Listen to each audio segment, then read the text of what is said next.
Hi, friends. I have to say it's starting off right because my music stopped right on time, right at 1 o'clock. And if you've seen me present, you know that I have this thing with presenter's curse that I can't stop in the middle of a song.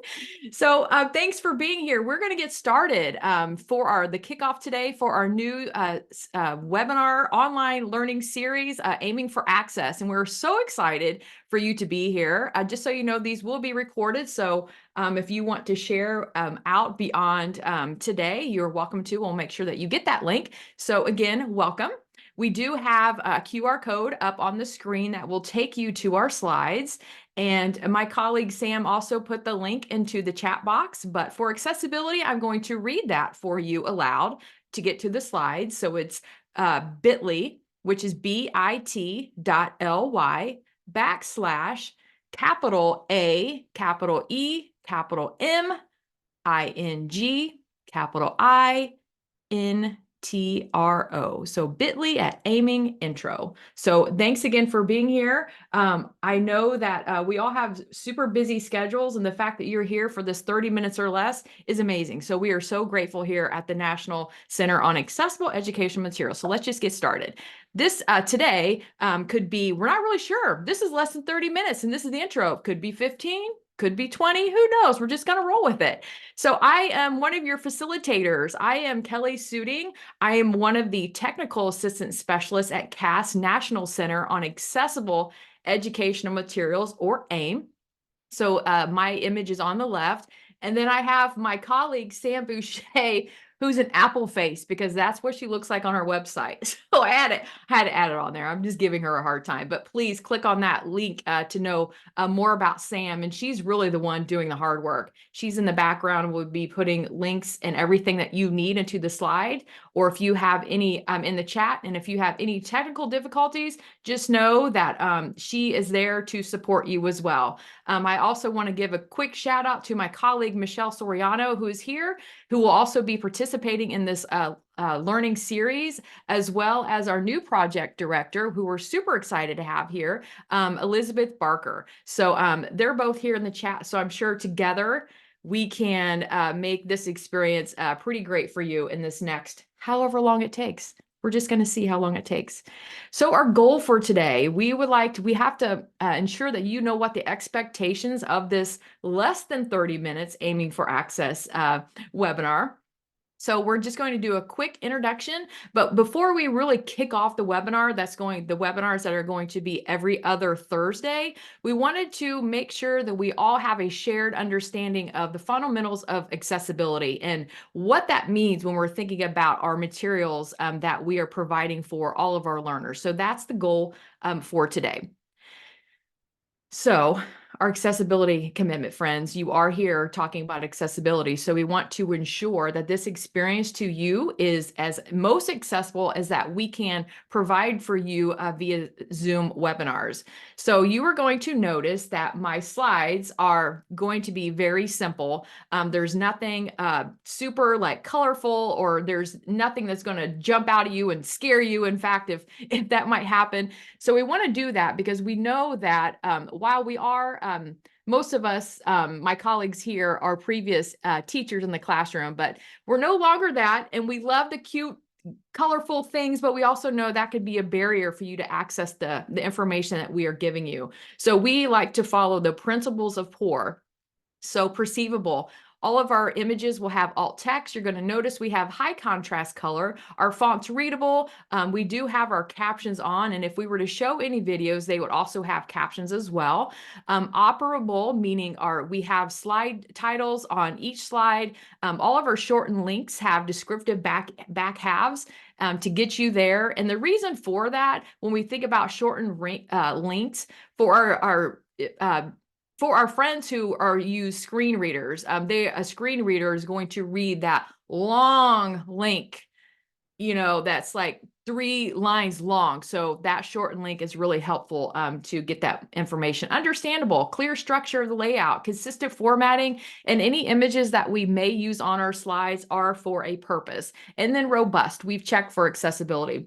And the reason why I really like to take time up front to to mention that is just because this is about accessibility, making sure that everyone has access to content information that we are sharing. And so you can really take this information, use this slide in your own professional development, in your own classrooms, just to remind you and really be able to portray that commitment that you have for accessibility.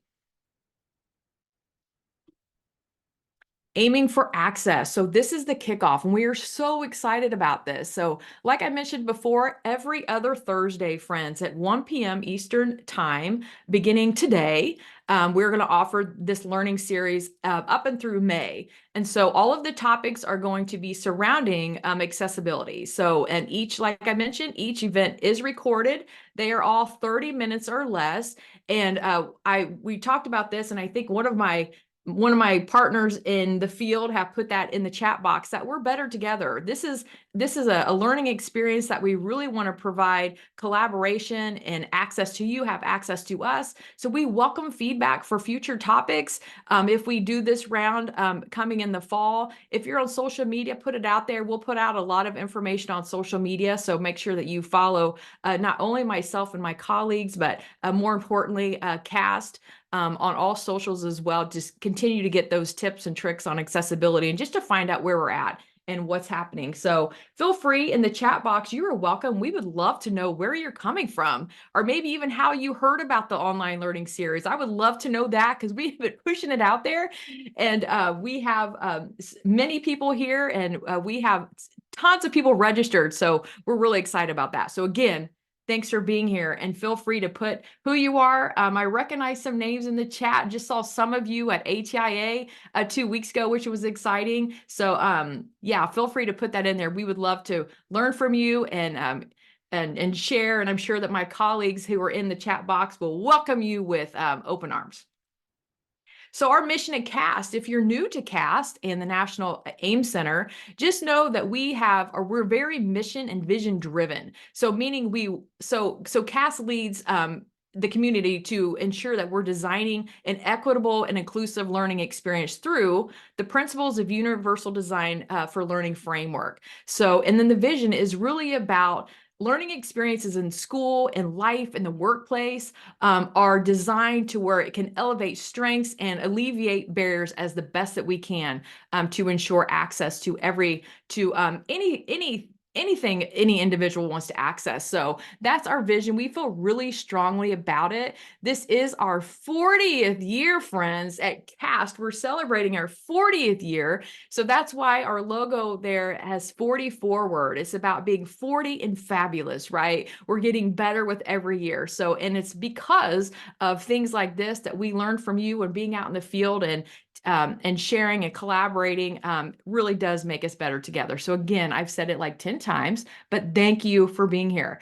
So the goal at the National AIM Center, and that's where I work, and that's where my friend Liz, who's in here, and Michelle, that's the project that we are on. So our goal at the National AIM Center is to build capacity of states and districts and other agencies to provide and support high quality AIM or accessible materials and accessible technologies in a timely manner, meaning at the same time of our peers, for all learners who need them. So that's pre-K through 12 to post-secondary. And so my colleague Michelle says from twinkles to wrinkles, and I love that she says that. So much love to you, Michelle, for letting me swipe that, since you're not co-presenting with me.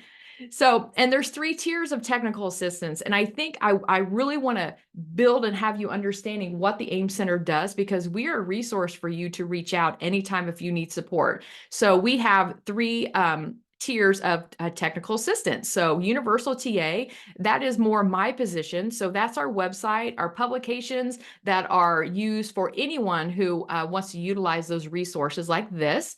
Our webinars, our online learning modules that we have created in Canvas, which we're excited to talk about that in a future series. And the podcast, oh my gosh, if you know Luis Perez, he's been running the Accessible Learning Podcast since it started, and I am so lucky to be able to support him now in that, and I'm having a blast.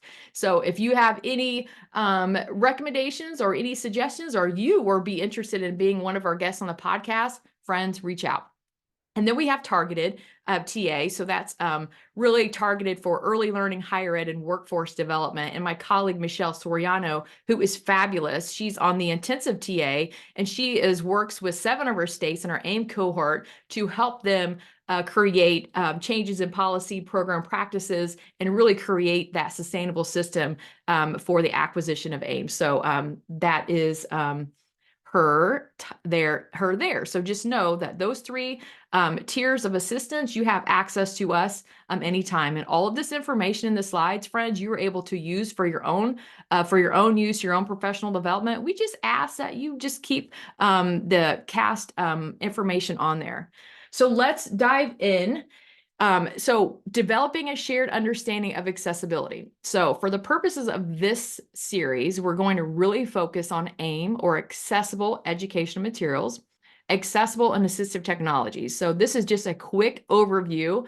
I know many of you friends who are here, and from your background, just looking into the chat, and I love how some of you have found this webinar series. You could probably, I wish we all could have our cameras on and this would be a conversation, because probably every single one of you could just talk fluidly about this and we would all learn something. But here we go. AIM, accessible and assistive technologies, understanding the difference and perhaps how those work together, and thinking about in our ongoing series of what's coming up, that we have that understanding. So first and foremost, this is a misconception that just because something's digital means it's accessible. So digital does not mean it's accessible. It just means it's available.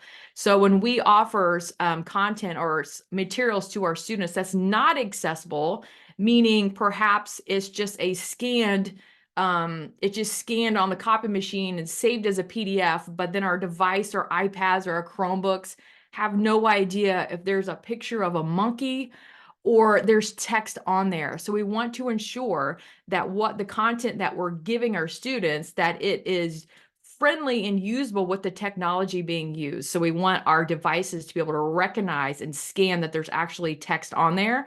And I'll talk a little bit about what that means. So digital does not mean accessible. That's definitely a start, but there are some steps that really creating accessibility from the start is going to save you a lot of work. And I know this is recorded, and so some of you who are watching this recording, I wish that you could see everything in the chat box, because there is a group of amazing people from all over here today. So what does accessibility mean? So this is the definition from the Office of Civil Rights, and I really want you to think about a word that maybe I'm saying more than once. Feel free to put that in the chat box if you like, if you notice anything. So accessibility is shaped by what we do. It's our interactions, the environment, and our personal preferences. So a person with a disability can acquire the same information, can engage in the same interactions, and enjoy the same services in an equally effective, equally integrated manner with substantially equivalent ease of use as a person without a disability. Yes, my friends, we have the same. I said same multiple times.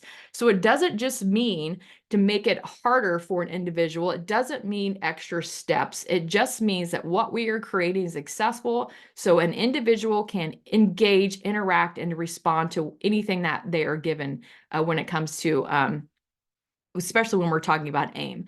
So just thinking of that, it's not modifications. Our learners are getting the same information, but how they're going to get there is just going to look a little different, and that's okay. And I always say this, a gentleman who tweeted out accessibility is not it's not extra steps, it's just the steps we missed. And so that really resonated with me, and I always like to share that out as much as possible, because it's not extra work. And when we're creating materials from the start, thinking about accessibility, friends, it's so easy. It's so easy to do, and we're happy to support you in that.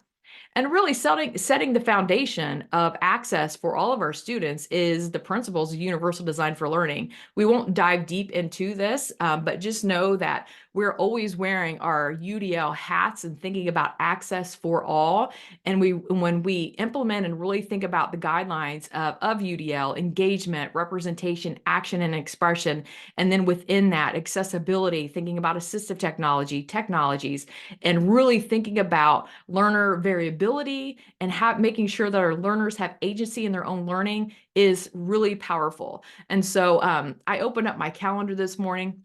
A friend of mine gave me this calendar and it said, you can be the most powerful when you are empowering others. And I loved that so much. And I thought that was perfect. We can empower our learners by not offering them, because they have the right? They have a right to equitable experiences in everything that we give them, to make sure that everything that we're doing is accessible so everyone can get that same information, and thinking about universal design for learning. And it does matter. It does matter. So on this screen, there's an image of Mr. Rogers, Fred Rogers, and this was tweeted out by Amy Sedaris. And the image of him, he is feeding fish.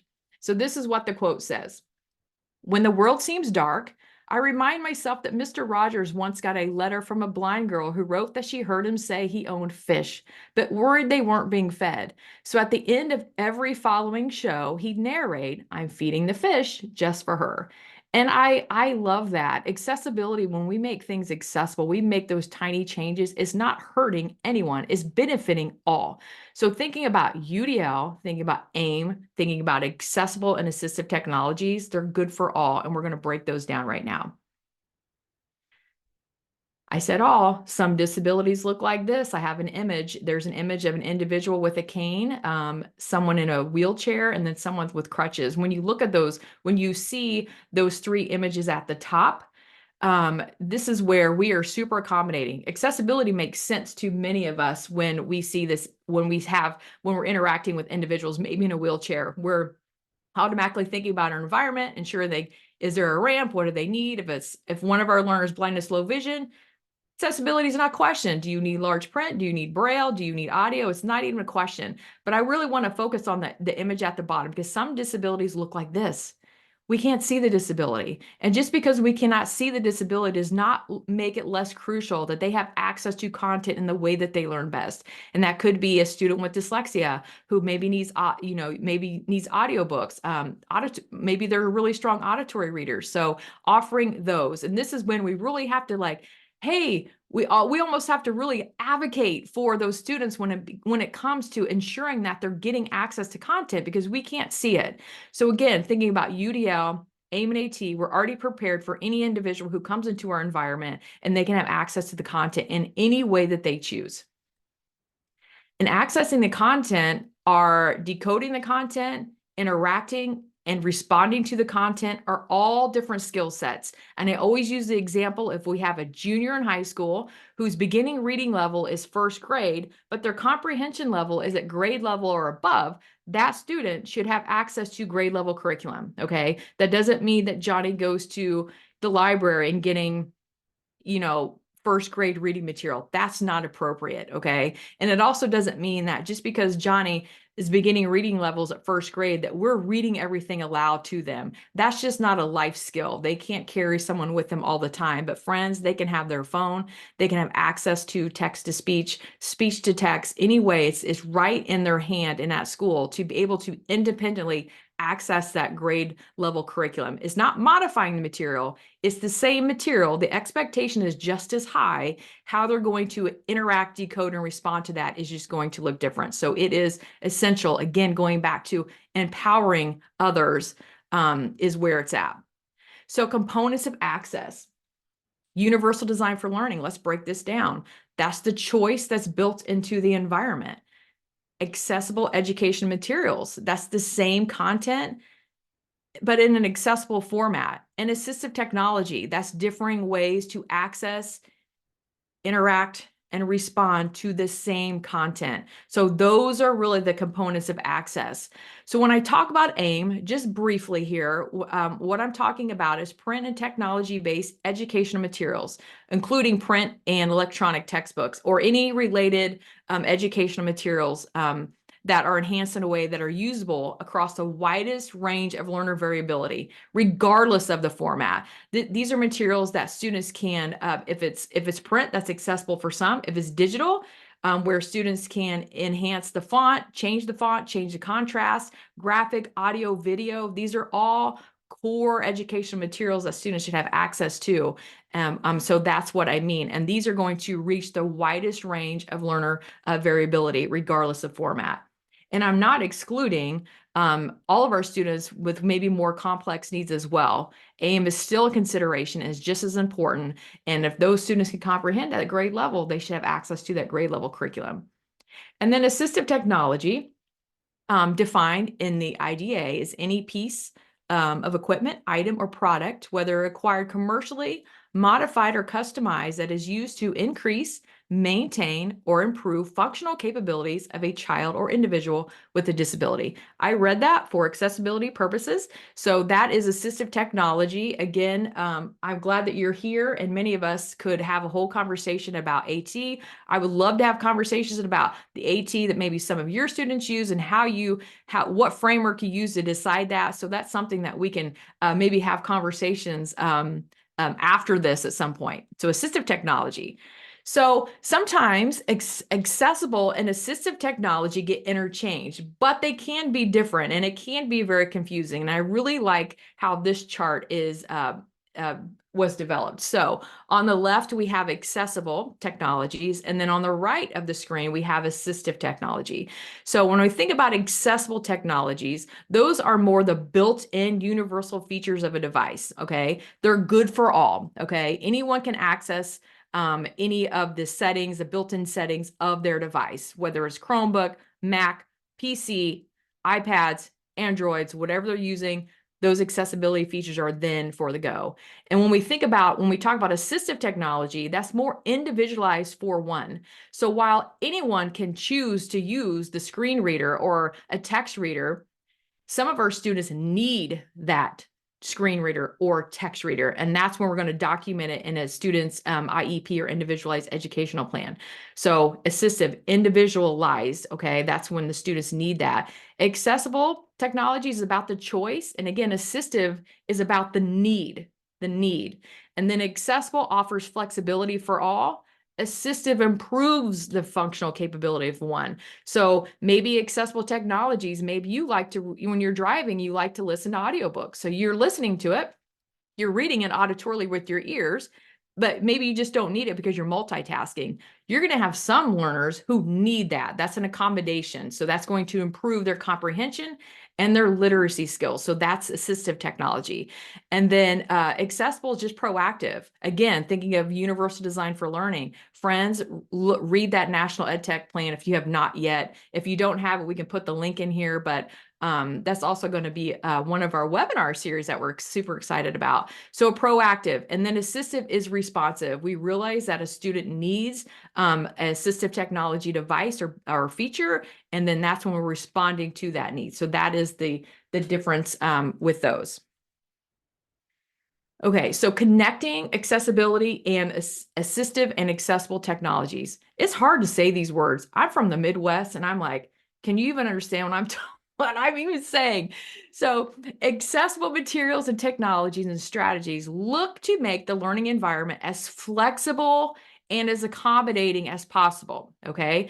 Notice those parts, AIM and technologies and strategies all together, okay? The technology does not replace our teaching of reading or those skills needed. It is parallel when students need to work on those independent tasks and you're not teaching reading skills at the time.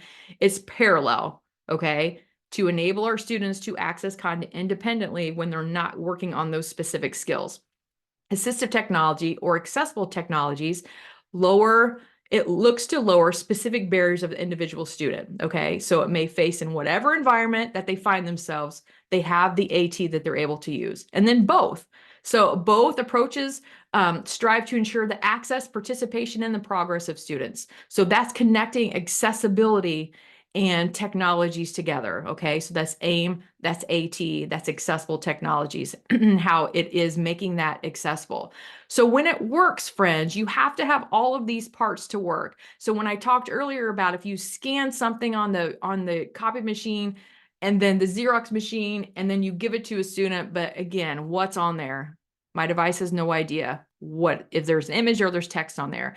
So, and that means the technology is not going to work. So these three things have to go together. It's like this happy marriage that goes together. So our materials, you're going to notice are on the left. Materials, that's the information or the content.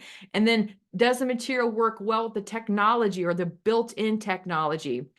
That's the hardware or software that delivers the material in there. And then the assistive technology, that is maybe text to speech. It's the hardware software used by students with disabilities to match the needs that have been identified. Whether if you don't dive into the SET framework and thinking about AT considerations, I highly recommend that you do that. That's SETT framework. It's a great guide. You don't have to recreate the wheel. It's all there for you. And then the technology. So directly usable without AT or made usable with AT. So all of those things have to work together. And I have this image on the right. It's this button that you push and the automatic door opens and then it goes to the stairs. Okay. So you've made your content digital, the door opened, but now students can't get in because it's not accessible. Okay, so circling back to summarize what we've talked about as far as AIM and AT, accessibility leads to opportunities for all students. The same materials, friends, the same technologies with or without assistive technology at the same time with substantially equal ease of use. Okay, take that GIF and use that when you're thinking about accessibility. Friends, when you push that button, you want to be able to get into the classroom, right? You want to get into the classroom. So I really like how we can circle back to that and really hone in on that.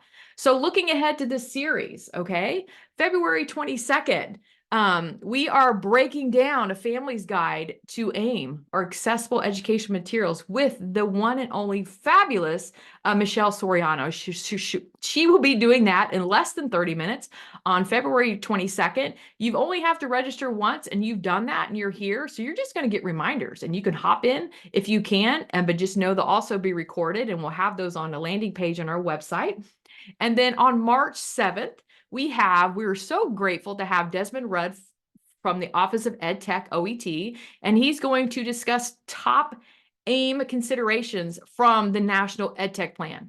And we're so excited about that. If you've not read that, start reading it inside and out. And also the AT guidance, the myths and facts. If you've not read that, oh my goodness, friends, make sure you hop on that and read that as well. And we also have an upcoming webinar on, I think it's February 14th. My friends in the chat, if you can confirm that, we're going to be breaking down the AT guidance with our CEO, Lindsay, and the Office of Special Education. So it's going to be fabulous. So that's our lineup so far.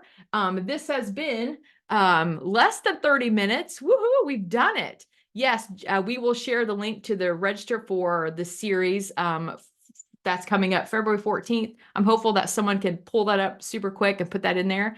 Thank you. You're going to keep scrolling. You have access to these slides. Every time you're going to have access to these slides, friends. You're going to keep scrolling and you're going to stay connected to us.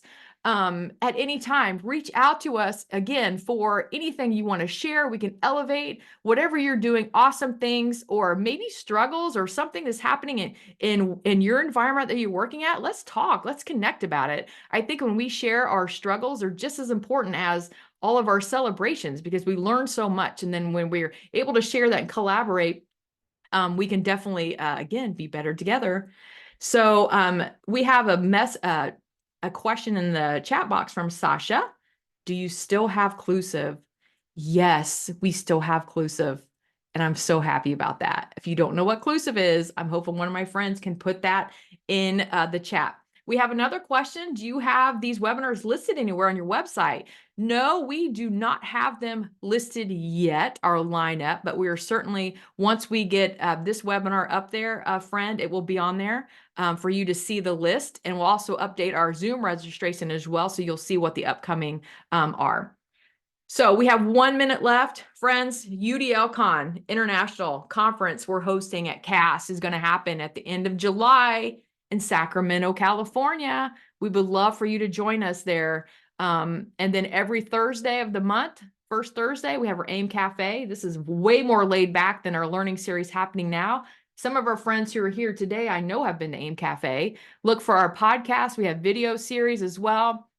And just know that we are grant funded by the Office of Special Education, the U.S. Department of Education. So here's our disclaimer of the slides. Again, you're welcome to use any of these resources and share out, but stay connected with us. So I'm going to thank you again. Can we post the UDL conference in the chat, friends? That would be awesome before we end here. So again, next webinar, February 22nd, is Breaking Down a Family's Guide to AIM. You're not going to want to miss it. March 7th, top AIM considerations from the National EdTech Plan from the Office of EdTech themselves. We're really excited. Thank you all for being here. Thank you, Laura, for being here. And we cannot wait to see you. Again, you have our socials. You got my email. Whatever you need to find us, you reach out. And we are here for you anytime. So have a wonderful rest of your day.